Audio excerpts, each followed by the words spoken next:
Story 1. Let me tell you about the night that still haunts me. I was working the graveyard shift at this old warehouse just outside town, the kind of place you'd miss if you blinked driving past it. It was always quiet at night, too quiet. Most nights, I'd bring a book or something to keep me occupied between rounds, but that night, I didn't need it. The shift started like any other. The overhead lights buzzed faintly, casting long shadows over the stacks of dusty pallets and crates. The air smelled like mildew, and the faint hum of machinery in the background was oddly comforting. I liked the solitude, until that night. It was around 11:30 when I first heard it, a faint whisper. At first, I thought it was the wind slipping through the cracks in the old building, but when I stopped moving, it didn't. Hey! I froze. It was so soft I thought I'd imagined it. I laughed it off, probably my brain playing tricks on me. I'd been working long hours lately, but deep down, it felt wrong. Midnight rolled around and I started my rounds. The warehouse was massive, divided into rows of towering shelves that felt more like claustrophobic corridors. The farther I went, the darker it seemed, even though every light was supposedly on. My footsteps echoed, but they didn't sound alone. You know that feeling when you're sure someone's walking behind you, but when you turn, there's nothing there. Yeah, that. I kept glancing over my shoulder, my heart pounding harder each time.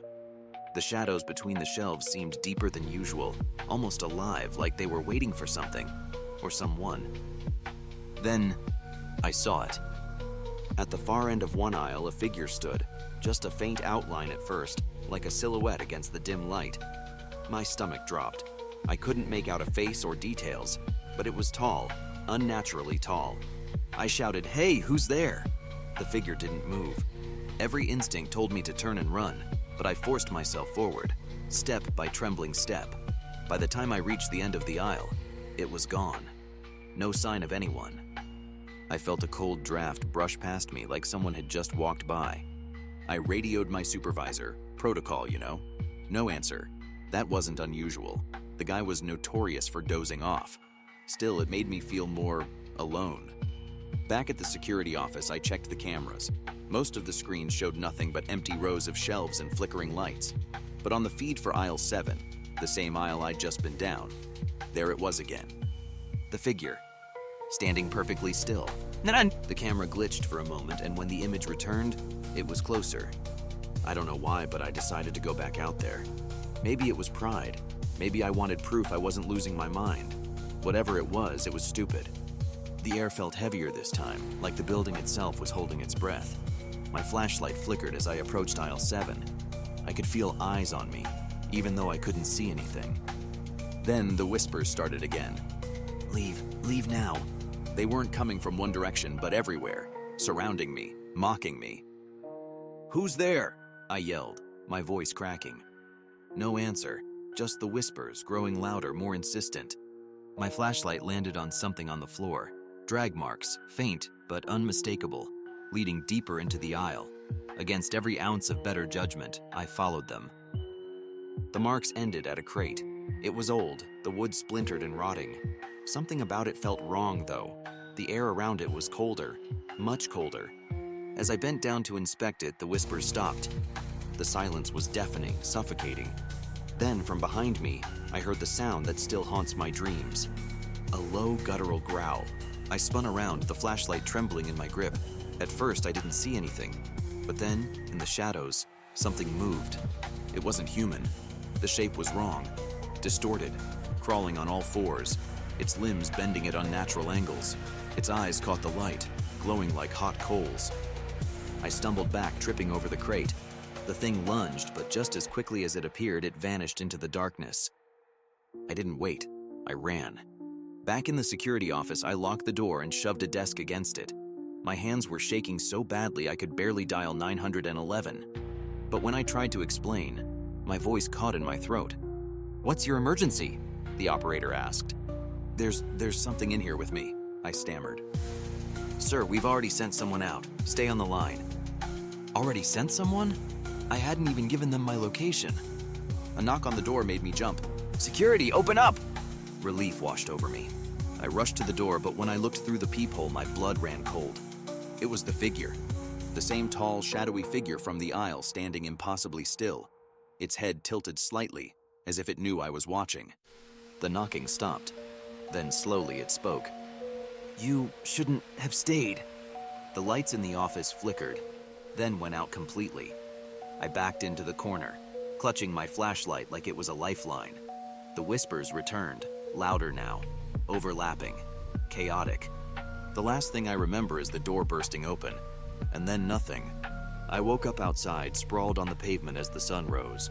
The warehouse was silent, the lights inside off. When the cops arrived, they found nothing. No figure, no growls, no drag marks. Just me, pale and trembling like a lunatic. I quit that day, never went back. But sometimes, late at night, I swear I hear whispers outside my window. And when I look, I see a figure in the shadows, watching. Story 2. Let me tell you about the strangest night of my life. It happened a few years ago when I was working the night shift at a morgue. Yeah, I know what you're thinking. Why would anyone want that job? Honestly, it paid well and I didn't mind the solitude. I'm not superstitious or anything, so being around the dead didn't bother me. At least, not until that night. It started as an ordinary shift. The faint hum of the fluorescent lights overhead, the sterile smell of disinfectant, and the cool air that seemed to cling to your skin no matter how long you'd been inside. There were 3 bodies in the storage drawers that night, all tagged and accounted for. I'd finished my usual paperwork by 11 p.m. and was settling in with a cup of coffee when the power went out. I groaned, thinking it was just another blackout. The building was old, and the wiring had always been spotty. The emergency lights flickered on, casting an eerie red glow over the room. It was unsettling, sure, but I'd been through this before. Then I heard it. A soft thud. It came from the storage room where the bodies were kept. At first, I thought it was just something shifting, the building settling or the AC kicking back on. But the power was still out, and the air was dead silent. I grabbed my flashlight and headed to the storage room. The beam of light cut through the darkness, illuminating the rows of cold metal drawers. I counted the tags again. 3 bodies, just like before. Everything seemed normal. But just as I turned to leave, I heard it again. Thud, thud. This time it was louder, and it was coming from one of the drawers. My stomach tightened. Don't be stupid, I told myself. Maybe the cooling system had caused something to shift inside. That could happen, right? Right? I approached the drawer slowly, my flashlight trembling in my hand. The sound stopped as soon as I touched the handle. I hesitated, the cold metal burning against my palm. And then it moved. The drawer jerked forward just an inch. I stumbled back, my heart racing. My mind was racing, trying to rationalize what I'd just seen. But before I could convince myself it was nothing, the drawer slid open another inch, this time on its own. "Hello?" My voice echoed weakly in the room. It sounded ridiculous, but in the moment, I didn't know what else to do. There was no answer, just the faint hum of the emergency lights and the sound of my own breathing. Gathering every ounce of courage, I reached for the handle again. The drawer was heavier than I expected, and as I pulled it open, my flashlight flickered. The body inside was a man in his 60s, pale and still as death, except for his eyes. They were wide open, staring straight at me. I dropped the flashlight, the beam spinning wildly across the walls. "No, no, no, no!" I backed away, my breath coming in short gasps. The man didn't move, but his eyes, they looked alive, filled with something I can only describe as malice. I grabbed the flashlight and slammed the drawer shut, locking it with shaking hands. But as I stepped back, another thud came from a different drawer. Then another, and another. The sound was everywhere now, echoing off the metal walls. My head was spinning, my legs threatening to give out. It felt like the whole room was alive, pulsating with an unnatural energy. I ran for the door, but it wouldn't budge. The lock was jammed. "No, come on!" I shouted, pounding on the door. Behind me, the thuds grew louder, more insistent. And then the whisper started. It was faint at first, like someone speaking from far away. But as it grew louder, the words became clearer. "Why did you lock me in? You can't leave. We're not finished." The voices overlapped, each one more desperate than the last. I spun around, my back pressed against the door. My flashlight beam caught movement. A drawer sliding open, then another, and another. The bodies were sitting up now, their heads turning slowly toward me. I don't remember screaming, but my throat was raw when I woke up. I was lying on the floor of the storage room, the lights back on and everything eerily silent. The drawers were all closed. The tags were in place. It was as if nothing had happened. But I knew better. I quit the next morning. Told my boss it was the power outages and the stress, but the truth? I couldn't go back. I still can't explain what happened that night, but I don't need to. Sometimes, late at night, I can still hear those whispers. And when I close my eyes, I see their faces, watching, waiting. Story 3.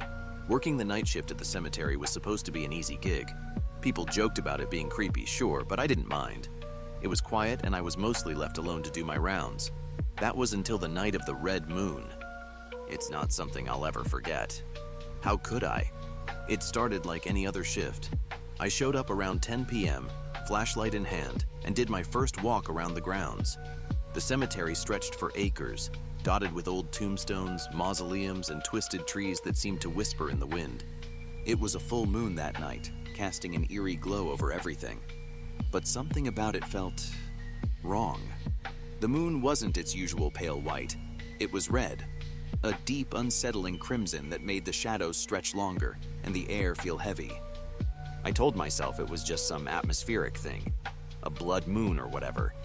But deep down, I couldn't shake the unease. Around midnight, I was in the small caretaker's office, sipping stale coffee and flipping through an old paperback. That's when I heard it, a low, hollow sound, like someone dragging something heavy across gravel. I froze, the sound sending a chill up my spine. It was coming from outside, near the eastern edge of the cemetery where the oldest graves were. Grabbing my flashlight, I tried to laugh it off. Probably an animal, I muttered to myself.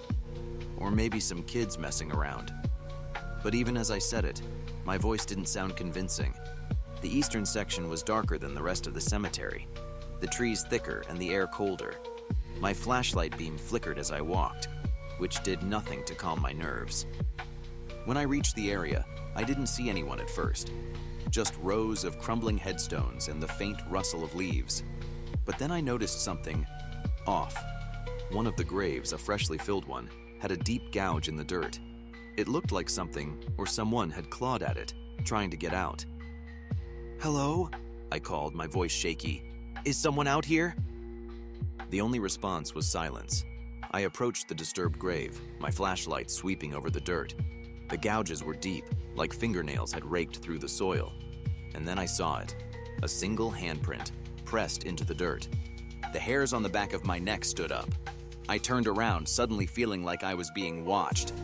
That's when I saw the figure. It was standing about 20 feet away, partially obscured by a tree. Tall, thin, and utterly still. The moonlight caught its face, or what should have been a face. Instead, there was just a pale, featureless surface like a mannequin. "Who's there?" I shouted, my voice cracking.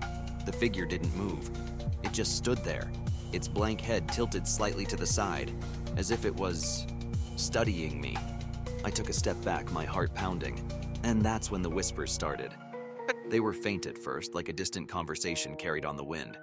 But as they grew louder, I realized they weren't coming from the figure. They were coming from the graves. I spun around, my flashlight darting over the headstones.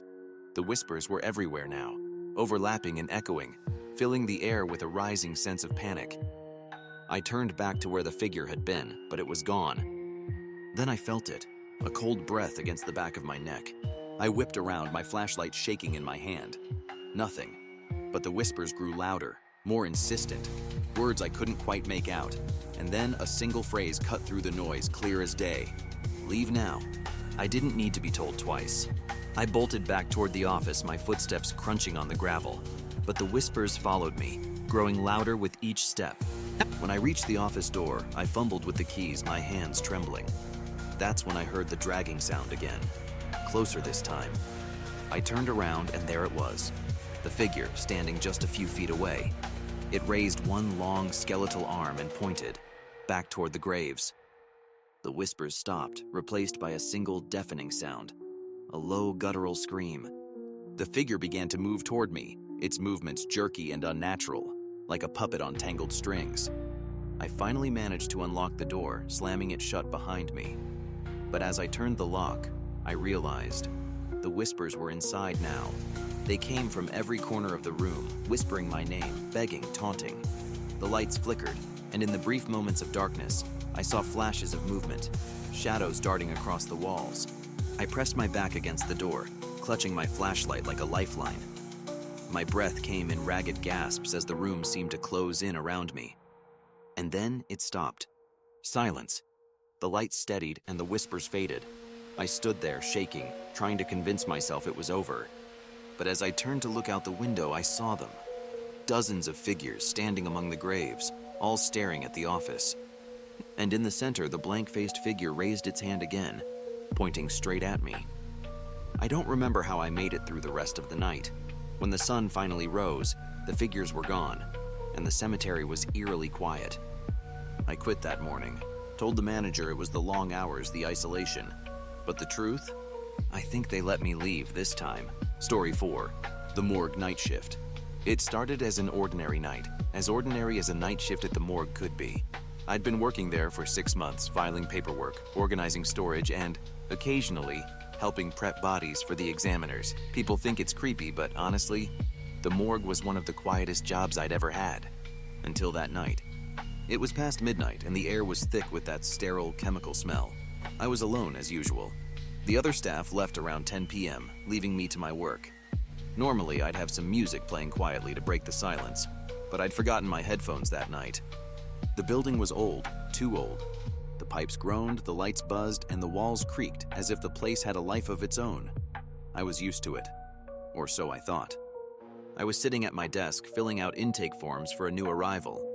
Male, mid-40s, cardiac arrest. Routine.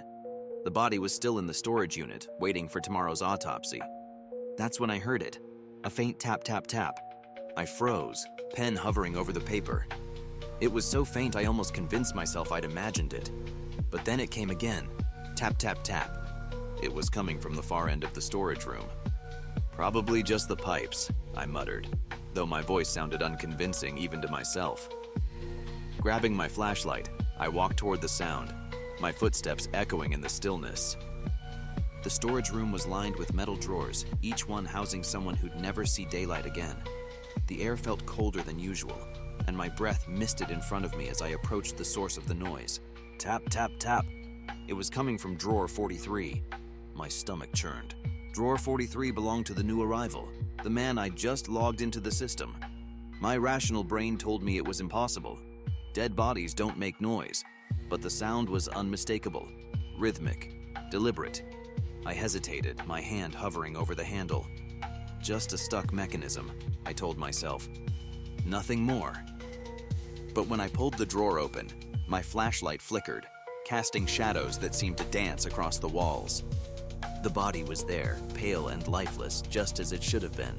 But the hand was pressed against the inside of the drawer as if it had been trying to push its way out. I stumbled back, the flashlight clattering to the floor. My heart pounded in my chest as I stared at the body. It didn't move. Of course it didn't. But then the whispers started.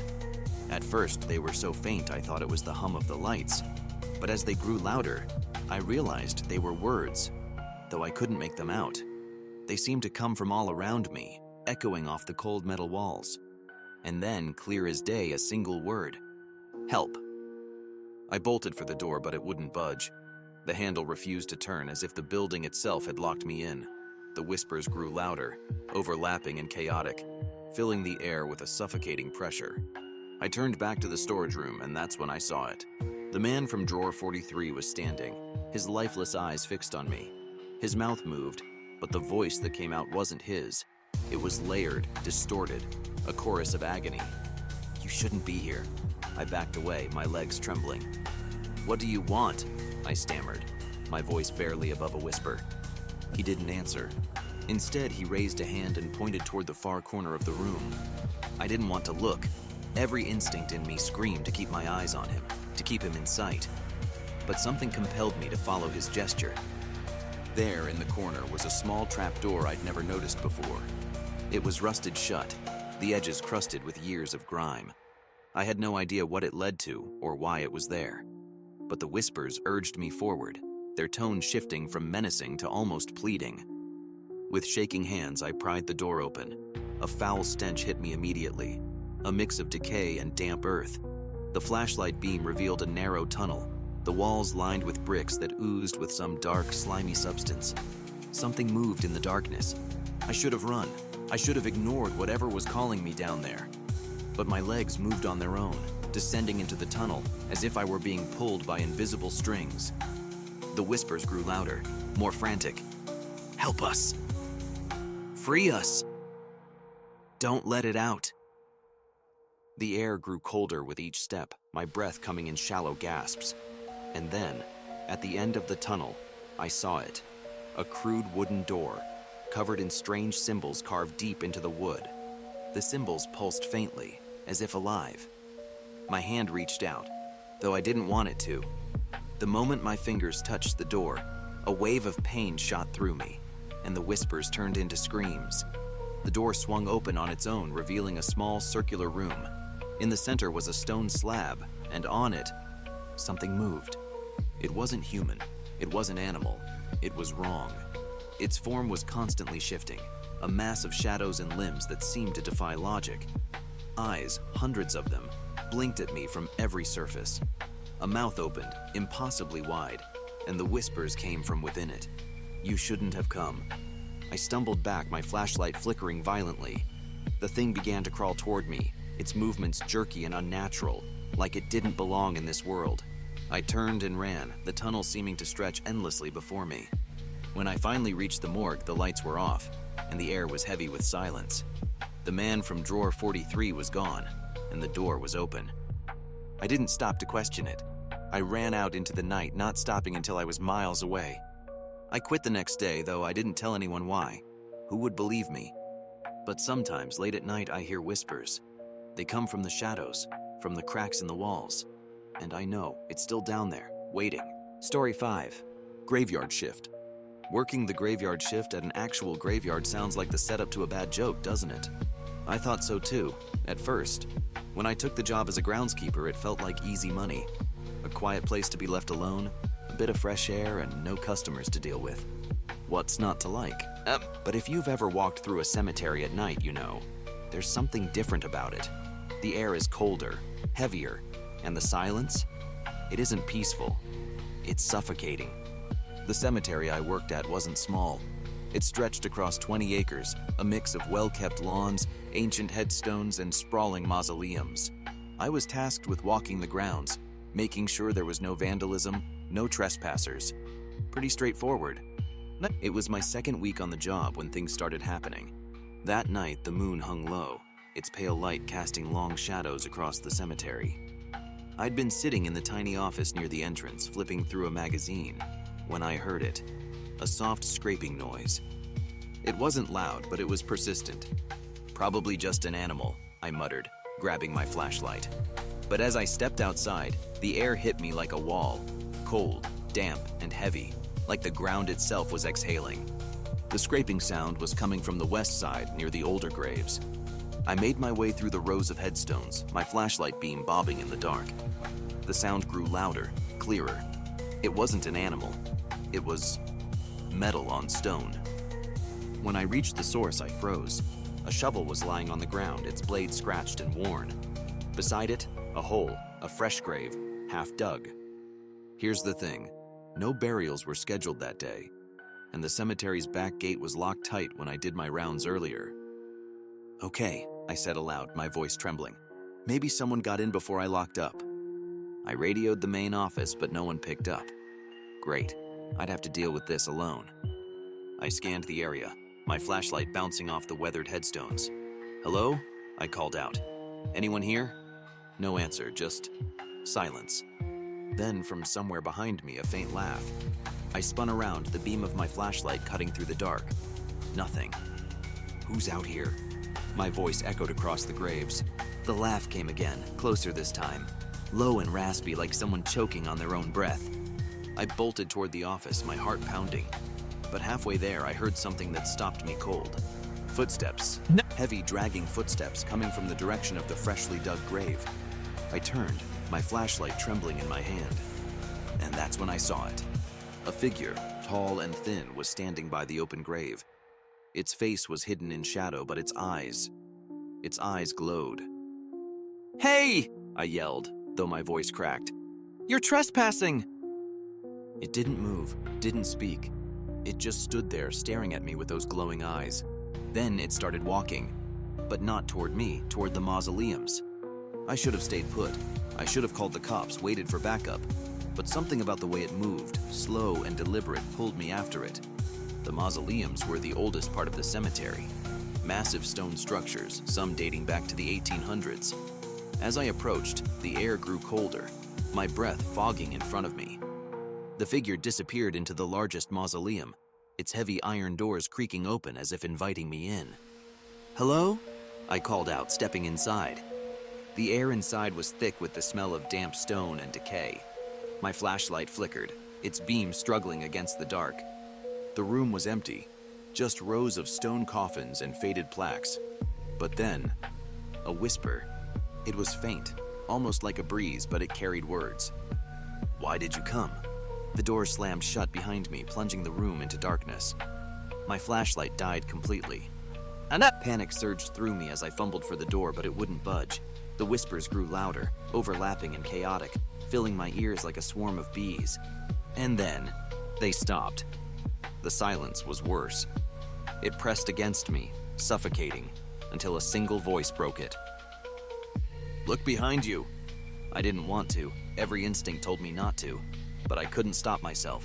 I turned. And there it was. The figure stood inches from me, its face now fully visible. Pale, hollow, and grotesque, its mouth stretched into an unnatural smile. It raised a hand, long fingers curling around my arm. The cold that shot through me was unbearable, like ice sinking into my bones. "You should have stayed away," it hissed, its voice layered with countless others. The world spun, and suddenly I was outside the mausoleum, lying on the damp grass. The doors were shut, the cemetery silent.